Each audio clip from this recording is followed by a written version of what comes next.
So tonight we're going to talk about nonprofit boards and your role and kind of your responsibilities. But first I want to kind of find out, just tell me why you joined the board and also what you want your legacy to be on the board. Anybody? Why'd you join the board that you're on? Yes.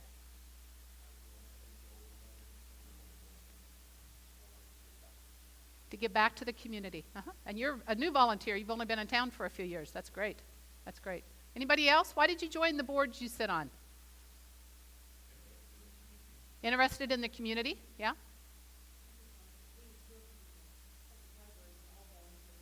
Okay. Keep the library open and going and being a service to the community. Yeah. Others? Yes? Okay, take care of our seniors, yeah. Hopefully we'll all be there soon, or not soon, but at some point. Yeah. Yeah, that's our goal, is to someday in our future be a senior. It feels soon, sometimes. Others? Anybody else? As you sit on your board, what would you like your legacy to be? As we know, boards, you shouldn't be on a board forever. You know, you should eventually go off that board, right? What would you like your legacy? What would you like people to think and to say about you when you go off that board and how you committed and what you gave and what you did? What would you like that legacy to be? Yes? That you accomplished your goals. Fantastic. Yes? We work a lot in the one I'm on with the Kansas LEADS Foundation, scholarships. Uh-huh. I'm working to secure partnership right now with Kroger, so I'd like to bring in 5 to 10 more grand this year in our scholarship network so that we can provide more scholarships. So increase your funds to be able to provide more scholarships and give more back. Great. Others? What would you like your legacy to be? Yes? Honest and transparent, yeah. That transparency has become more and more important in our nonprofits. It's very important to be able to share not just the good things you're doing, but also just everything going on within your organization. So people look at organizations and they give and they donate to our nonprofits because they are investing in them. And that transparency is very important. Anybody else?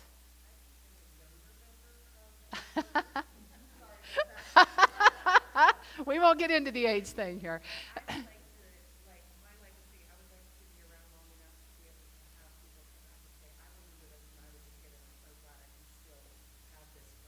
For your kids, yeah. So to keep it going and to be here for the future. Yeah, that's great. Yeah, so kind of think about that as we go through tonight, but also kind of think about it as you work within your organization. You know, really, what would you like that legacy to be? Because, I say, at some point you will come off the board, right? At some point you will. So kind of think about that a little bit. So tonight we're going to talk about kind of the core function of your nonprofit organization, what it's really there for. We want to talk about the roles and responsibilities of the full board, but also as each individual board member, because there are some that overlap and there are some that are a little bit different. So we function as a board, but we also have to function as a committed board member.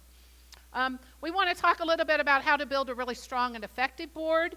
And we know that one of the things we keep hearing is we crisscross. Betsy and I work across all the 26 Hanson counties. And if you're not familiar with the Hanson area, it's basically Salina North and Salina West. So it's the 26 county area. But one of the things we hear a lot about meetings, and oh my gosh, we go to so many meetings, and meetings last forever, and gosh, I wish they could run better effective meetings. So we want to give you some pointers and tips on how to run, hopefully a more effective, but also a more efficient, so you're not, in your meetings all night long.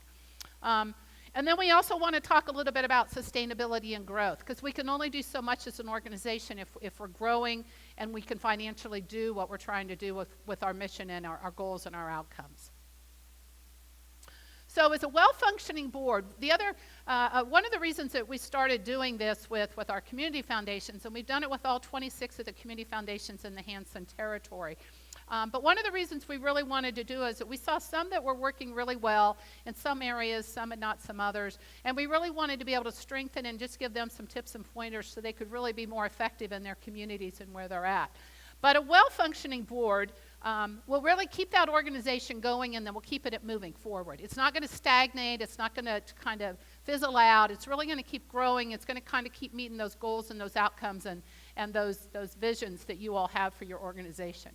We also know that if you're a well-run organization, and you're transparent and you're fulfilling your mission, we also know that people will want to volunteer. They'll want to be on the board. You'll be the board that everybody wants to be a part of.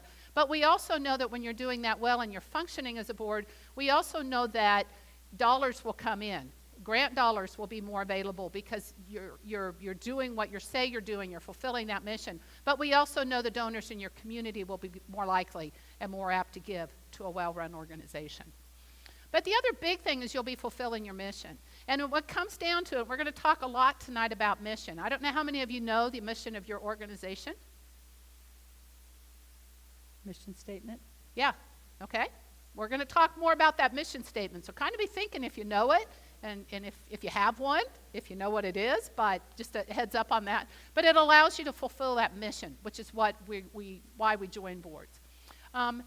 And we've worked with some really dysfunctional boards, not just with our community foundations, but just across in a variety of different organizations that we become engaged with and involved with for a variety of reasons in our roles.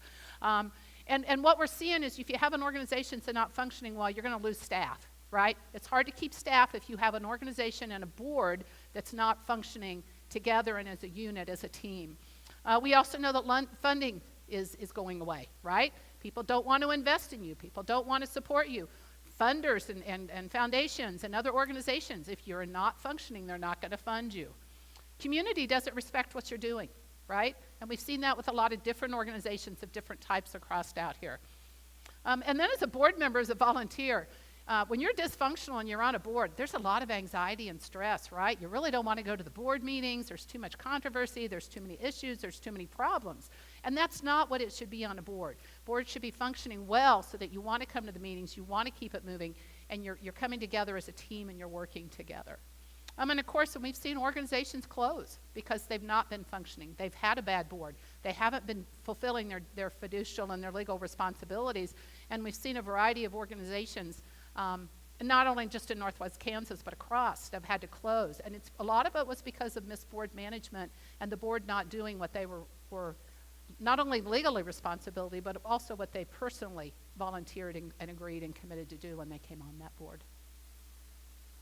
So one of our sayings, and it fits so well, coming together is a beginning, keeping together is progress, but working together is success. And that's what we want you to be able to do tonight when we're done, is to really go back to your organizations and really start maximizing the success you've had to date, but really even taking it up to some new levels.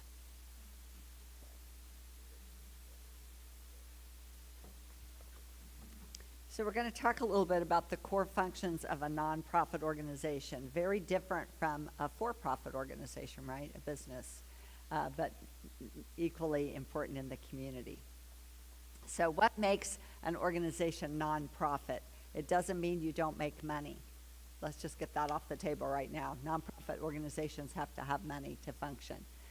So the IRS has 29 different 501 designations, those are non-profit organizations. There's 29 different kinds by the Internal Revenue Service. The very first one is a federal credit union or farm loan association. You've got fraternal beneficiary societies, some cemeteries qualified, chambers of commerce or business leagues, they can be nonprofits. Country clubs can be nonprofit organizations. And number 29 was qualified health insurers. Remember, before they sold, Blue Cross and Blue Shield was a nonprofit organization. So 29 different 501Cs, all nonprofits, right? This is the one we care about tonight, 501c3. 501c3, that's a public charity. So that means it's a religious, educational, charitable, scientific, literary, testing for public safety, or fostering national or international amateur sports, prevention of cruelty to children or animals, all those things. That's the IRS definition for nonprofit organizations, right? They all kind of fit in there somewhere, the work that we're doing. And that gives you tax-exempt status, which means that somebody that makes a contribution to your organization can write it off on their taxes, right? So that's good because there's no annulment. An annulment means no individual is going to benefit because of the nonprofit, because I make a gift to that nonprofit. So that doesn't mean you can't pay staff, right? Because they're actually just working for the betterment of the nonprofit organization. But what it means is that you can't pay, board members, just to come to the board, or volunteers or whatever. It's like the difference between a business and a nonprofit business is the fact that maybe you don't have shareholders that you're paying if you make money. For a nonprofit, all of the revenue that's produced goes back into the nonprofit organization. It may be used to pay your staff, it may be used to pay your light bill, may be used to offer a new program in the community or something like that. But all of the revenue for a nonprofit comes right back into the organization. So it's just like a nonprofit hospital in your community. They aren't paying shareholders if they make money. They're putting it back in to buy a new x-ray machine or give the staff a bonus or something along those lines. That's how we qualify profit or nonprofit. So the core functions of a nonprofit, basically, this is what the IRS looks for. That big, long definition on the last slide basically says, does it better the community? Nonprofit organizations have to operate for the betterment of the community, right? So what is your community for your nonprofit? How do you define your community? Is it your patrons, if it's the library? Is it your geographic community? Is it some sort of a demographic, seniors over the age of a certain age? That's our community that we're serving. Is it children under the age of 5? Is that the community we're serving? So community is a word that doesn't necessarily just mean the city or the county, right?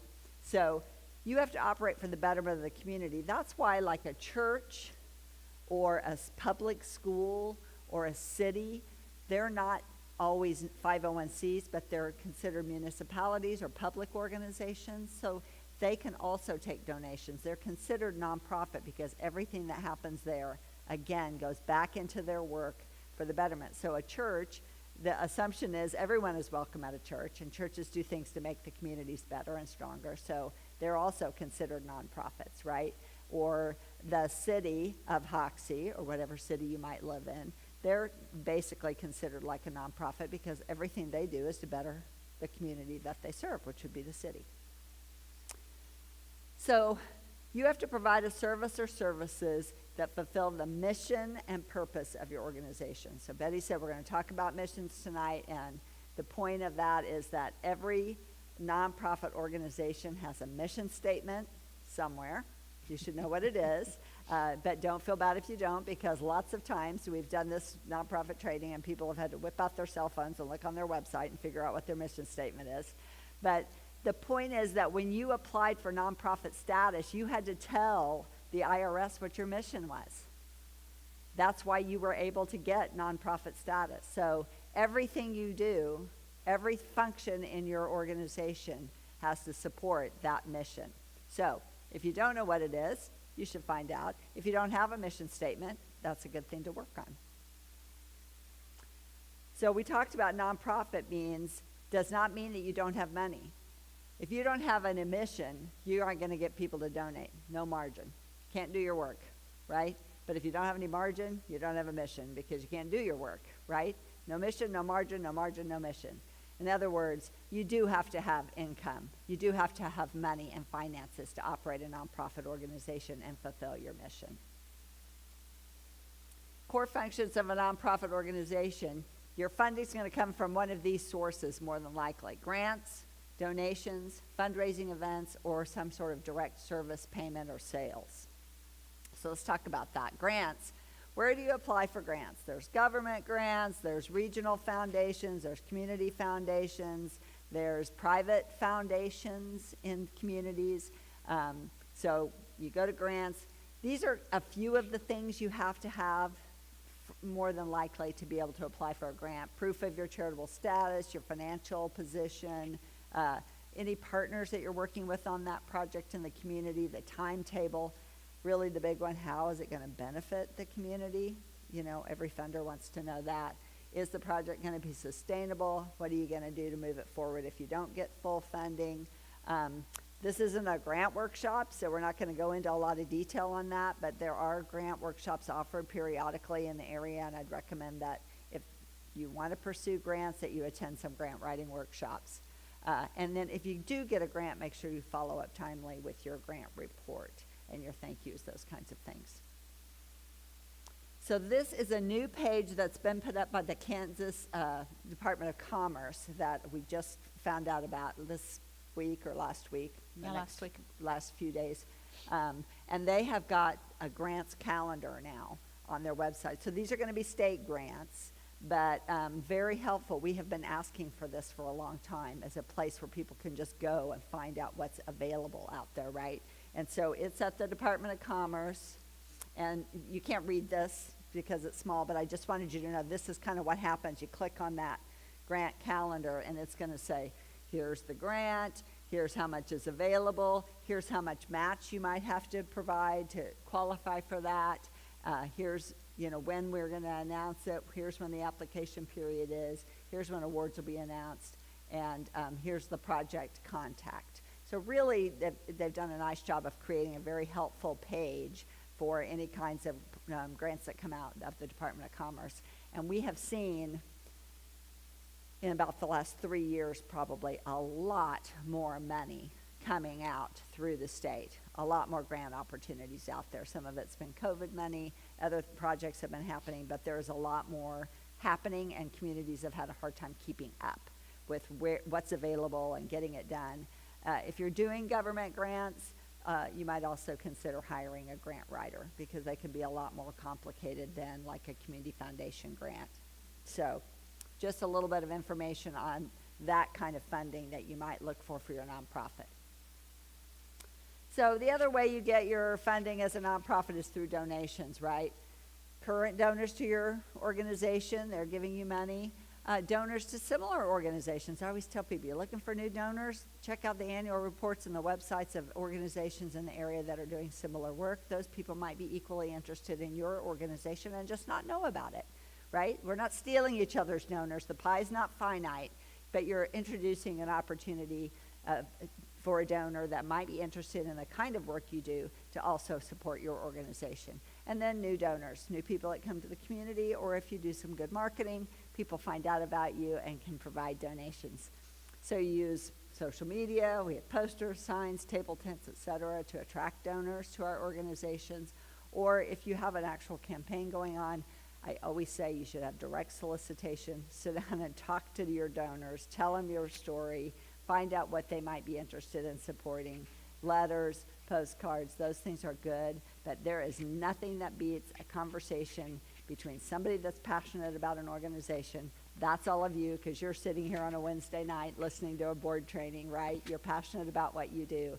That comes through when you have a conversation with the donor. That's the best way to raise money, one-on-one conversations, right? And then always, always, always follow up with thank you notes, handwritten if you can, those kinds of things, as well as a tax receipt letter. Nonprofit funding. Lots of people like to do events, and events have a place, right? They bring people together. That's great. There's a lot of conversation and celebration, those kinds of things. They are so much work, and a lot of times do not really provide as much actual profit as you wish they did, because you're paying for meals, you're paying for rooms, you're paying for decorations, you're paying for whatever, those kinds of, all the things that it takes to put an event together, and it's a lot of hours of your time. So always ask yourself if you think the event is going to be worth that versus maybe a few conversations with donors that could reap you the same benefit financially. There are other values, in terms of having an event. It can be something that the community likes to gather around, and it brings a lot of exposure to your organization. They're not all bad, but I really caution you to consider events as your main fundraising opportunity. It really is not the best way to raise money, and it will wear out your volunteers and your staff faster. Direct sales or services, some organizations like a thrift stop, some of your funding comes in through sales, right, of the items that you have, or merchandise if you're a nonprofit but you sell t-shirts, those kinds of things. If you own property and you're renting it out and you have fees, et cetera, you can get income from some of those things as well. Be careful that you work with somebody in the tax world that can help you with unrelated business income tax, because even as a nonprofit, if you're basically doing something that a for-profit would do, like renting real estate, that's considered unrelated business income because it's really not connected to your mission. Back to that word mission, right? So your mission is probably not to own buildings and rent them out. But if that helps you fulfill your mission, it might be worth it. But you have to account for that differently in your taxes. So be careful about those kinds of things. Any questions about any of those? Okay. We're going to talk about responsibilities of a nonprofit board. All right. So as a volunteer, as a board member, you basically have three duties as a board, okay? And as a full board, you've got the three duties. You've got the duty of care, the duty of loyalty, and the duty of obedience. So you have, as a board and as an individual, you have a legal responsibility to your organization. Where I live, we had one organization that was having some embezzlement going on, and as soon as that came up and it hit that their staff person was embezzling funds, the whole board resigned, thinking they were now absolved of their responsibility. Well, they weren't, because they were the elected and the volunteer board that was in place when the embezzlement happened, right?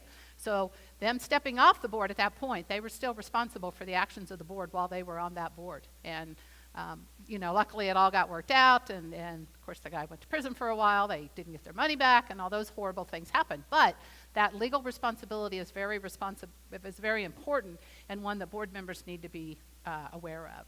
So the duty of care is that you will participate, make sound and informed decisions regarding the whole organization's activities, all right? So you may serve on a committee within the board, but you are still responsible for that whole board and everything going on it. It's very, very important that you're aware of this. The duty of loyalty is that when you're sitting on that board, many of you wear several hats, right? You volunteer for a variety of organizations, but when you're sitting there and you're representing in that board meeting and they're making a vote, that's the hat you're wearing.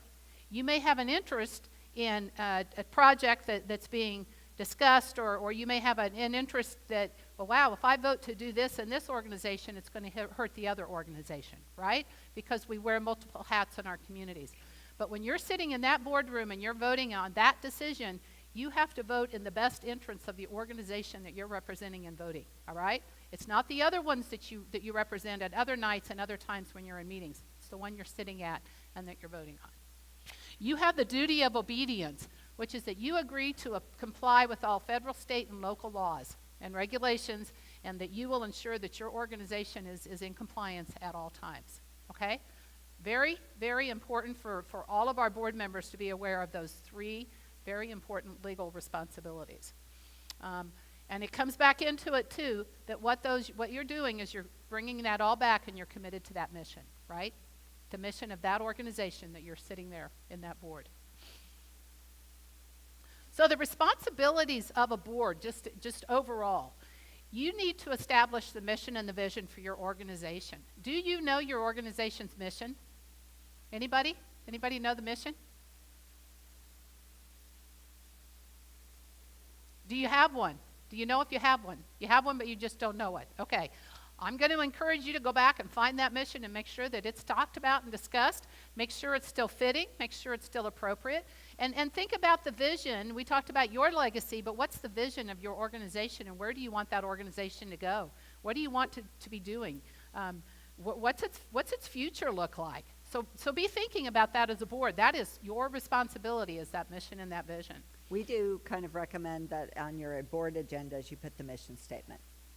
So it's just right there. Every time you have a board meeting, there's the mission statement. So every decision that's made at that board meeting has got to be fulfilling that mission statement. And if it doesn't, it's an easy vote, and you vote no, and you move on to the next item on the agenda. Or if the organization has evolved since it started maybe 50 years ago and the mission statement needs to be revisited, then the board needs to revisit the mission statement.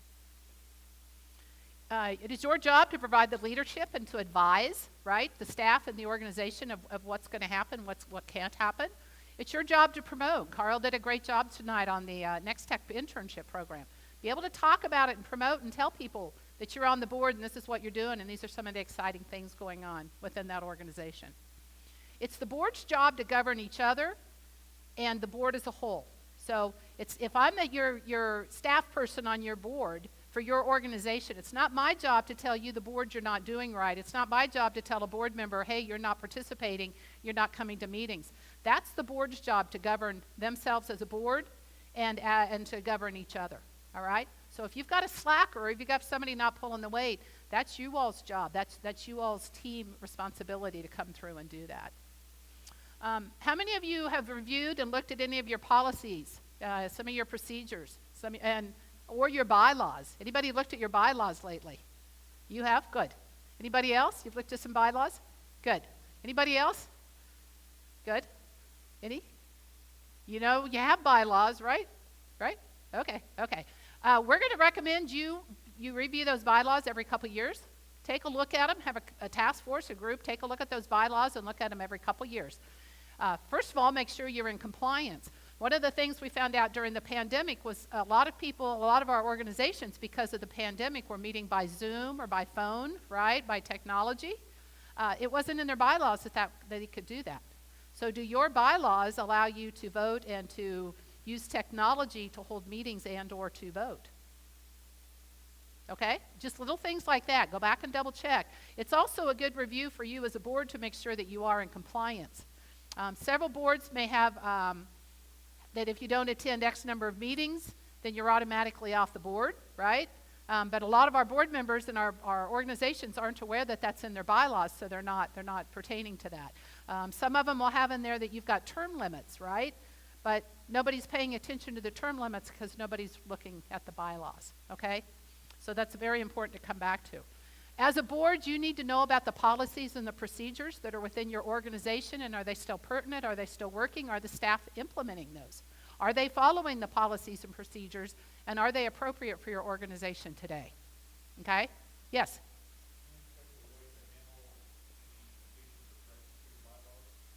Well, they have to go back to the board, and in your bylaws, it's going to tell you what you have to do, whether you have to put them out for, a lot of times you have to have them out to the board 60 days in advance before you can make a bylaw change. But your bylaws will tell you how specifically you could make changes in your bylaws and in your policies and procedures. So they can vary within different organizations. I sit on some boards where they have to be mailed out 60 to 90 days ahead of time. And it varies with the different organizations on that time frame. Some, yeah. Some do. Some do, some don't, yeah. So you'd have to come back to those bylaws and see what they are. But policies and procedures within your organization, make sure you're reviewing those as well. One of the easy ways to do policies and procedures is to do a couple at each board meeting. Put 1 or 2 on each board meeting and just kind of review them as a board, and that way you're not trying to do, maybe 30 or 40, depending on how many your organization has. You may not have any, and that could be an issue too. If you don't have any policies and procedures, you might want to kind of start thinking about what they could or should be, right? Because that also helps when you have board and staff turnover to have these documents and these things in place for the people that will follow you and for future staff. So nearly every nonprofit, even if a small one, would have confidentiality policies so that you know that things that are said in the board meetings are being held confidential. And for small nonprofits also, sometimes if you're accepting donations, you need to have a policy on how that works.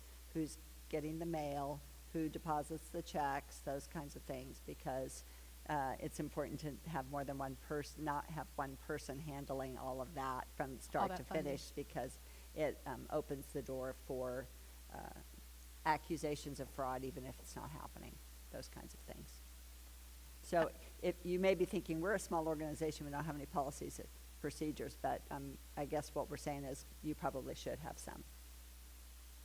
And you don't have to rewrite and recreate them all. They're out there already. Don't reinvent the wheel. Other organizations have those. And there's some good organizations and websites out there that can provide some sample, at least draft ones, that will give you kind of a basis of what you could or should have in some of your policies. Reviewing financials at each meeting or at a minimum quarterly, right? Finances are a big part of a nonprofit organization. And as Betsy said, if no mission, no margin, no margin, no margin, no mission. You need to be aware of what your finances are, what the income and the outcome is, and kind of how that whole picture looks, right? Because we've seen too many organizations get in trouble because they're not minding the finances, and maybe some bills aren't getting paid, or the taxes aren't getting paid, or some of the reporting's not being done. Here again, that's the board's responsibility to make sure that is happening. It's your job to hire great staff, right? And usually a nonprofit, occasionally if it's a really small one, if there's only one or two staff, volunteer boards may be involved in hiring more than one. But best practices is that the board hires the top staff person, whether it's whatever they call them, the executive director or the director, and then that staff person hires everybody else under them within the budget that you all approved, right? So you're not hiring all the staff. You hire one very good key staff person that's running your organization, and they're responsible within the budget that you provided them for staff and support to hire the rest of the staff that they need to run that organization, okay? So that is part of your job, is to hire that great person. But it's also part of your job to support and provide them the time, the budget, and the board leadership that they need to be successful. And key is to return those tax returns and filings. Remember, that was part of that responsibility, that you're going to comply with all the rules and regulations. Part of that is getting the reports in on a timely basis with the checks and the data and the information that needs to go in. We've seen, it happened a few years ago, and they do it periodically. You know, you've got your 501c3 status, and there's reports that have to go in on an annual basis to maintain that status. And every so often they'll come through and they'll sweep and go, whoa, you didn't file your paperwork, you just lost your 501c3 status, right? And we just had one that came through just in the last few weeks that had applied for a grant that when they went back to do the double check to make sure that they were a qualified legal 501c3, it came out that they had not filed their paperwork. They did not know it. So they got a denial on the grant because they had lost their status because they didn't do the paperwork. Okay? So paperwork's important, and it's the board's responsibility to make sure that paperwork's getting in on a timely basis. You are responsible to the organization, but all your constituencies. So Betsy was talking about whatever your constituency looks like, however you define that community, however you define the people that you're serving. You're responsible to the organization, but also to the people that you serve and that live in that demographic that you've defined. We've talked about maintaining and understanding the finances. If you're getting financial statements and you don't understand them, find out. Have somebody within the organization or another board member sit down and explain to you what the profit loss statement looks like, or what the income or income and outcome is, or they're doing cost accounting and you don't understand why we're in the red all of a sudden and then all of a sudden we're in the black again. How's this all work? If you don't understand those financials, learn it. As a board member, that's part of your responsibility, is to understand those finances. It's your job to set the budget, right?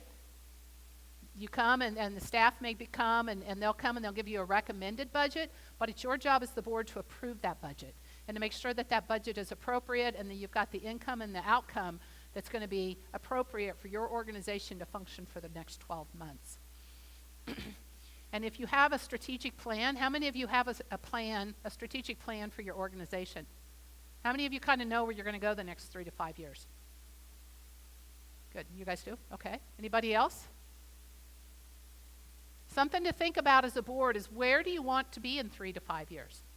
What does your organization look like today, and what do you want it to look like in 3 to 5 years? If you don't have that plan, if you don't have it written out, if you don't have some agreement on what that looks like, you're not going to get there. You're going to keep doing the day-to-day and barely surviving and functioning, but you're not really going to be doing your organization justice or the community or the people you serve. That plan is very important to have laid out there so you know where you're going and where you want to be and how you're going to get there, okay? So make sure that budget aligns with where that plan wants to take you. Keep in mind the budget is a roadmap. You approve the budget at the beginning of the year, but it's okay if things happen, good, bad, or indifferent.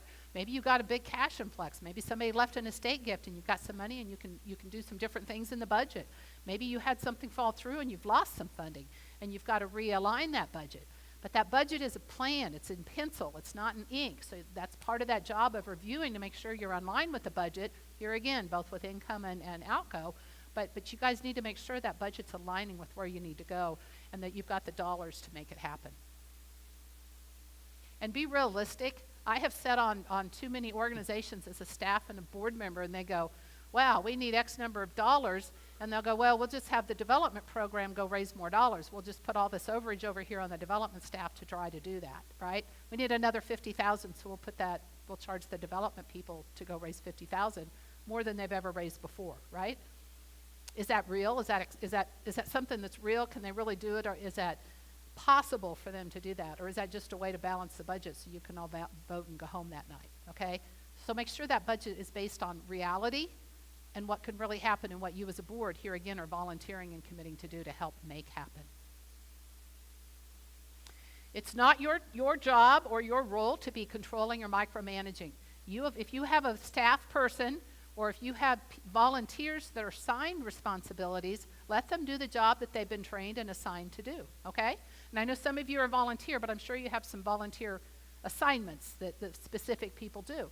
Let them do the job that they've been trained and they've been delegated and that they've been willing to step up and do, okay? Don't micromanage. Give them the tools and let them operate. If you have staff, you should not be involved in the day-to-day. Here again, that's the staff's job. Your job is to look at that overall big picture of the organization and make sure the tools and the items are needed for them to be successful, not to be involved in day-to-day. It's very important that a board acts as a unit and as a function and as one, not as individuals, right? So if you've got a tough decision going on and you're voting as a board and I go, wow, I really don't agree with this, and I voted no, right? But the board as a majority voted to go forward on this particular motion. It's my job as a board member to recognize and realize that although it didn't go the way I wanted to, the majority voted yes, so I'm going to be supportive of that project going forward and I will be on the team going forward, right? So if you're on the side that had the majority vote, that's fine. If you're on the side that didn't, it's a unit, it's an organization, and you're a part of that. And as an organization, as a board, you have to be willing to go forward for the good of the organization, right? So think about it as you're a team, you're one working together going forward in that regard. So you've got to act as a group, as one. You should never be uncommitted or uninvolved. Remember and think back about why you joined the board, what you want to happen, why you wanted to be a part of this board, what your interest, what your passion, what your reasoning for doing it, and make sure that as you're going forward that you remember those reasons when things get tougher or when time and you're getting a little bit tired and a little bit weary. Remember that you committed to be a part, to move the organization and to serve the population that you've agreed to be. So that being engaged, being involved, being really committed is part of your job. So how many of you are familiar with the 990? Some of you? Do your organizations do a 990? Most of them probably should be doing a 990, All right? of them should be doing a Yeah. 990. Probably everybody should be doing a 990. Okay, it's required. If you think about, we all file personally and in our business, we file an income tax report every year. That 990 is kind of that income tax for the nonprofit, that income tax form for the nonprofit. A 990 is required to maintain your 501c3 status, and it's something that has to be done on an annual basis. Okay? So here again, you're going to be in jeopardy with your 501c3 status if you're not doing the 990. You may have somebody doing that 990 if you're not aware of. Either way, as a board, as an individual on that board, you need to find out what that 990 is, who's doing it, what it looks like, and make sure that that information is correct. Because you as a board member have signed off that that 990 information that went into the feds is accurate and appropriate information. Okay? 990s are available for everybody to see. You can Google your 990 for your organization if it's out there. I can Google it.